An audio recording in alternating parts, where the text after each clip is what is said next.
এইসব বই দেখলে জীবন তল হয়ে যাবে। কুড়ির দিলা ঠিকানা বই তুমি খালি দেখে যাও, একবার যদি দেখো জীবন তল হয়ে যাবে। যত খাবে তত রস।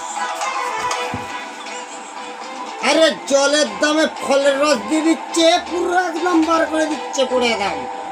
জলের দামে ফলের রস কি মার দিচ্ছে ভাই। আসলে পয়সা দিতে হয়নি তো, ওই দুম ধাক্কা দিয়ে দিচ্ছে। এই পয়সা দিত তো এত ঘা দিত না, একটা ঘাই অস্থির হয়ে যেত। পয়সা দেয়নি তো, ওই পয়সা দেয়নি বলে দুমদাম করে মেরে যাচ্ছে। যদি পয়সা দিত এক ঘাড় বেশি দিত না। হ্যাঁ, এ দিল আছে এখানে বই, দিলটা পাগল হয়ে দেখেছো। বলে বালিতে তোমার নাম লিখে দেব, জলে ধুয়ে যাবে আবার পাথর আবার ক্ষয়ে যাবে। এটা কোনো মানে হলো?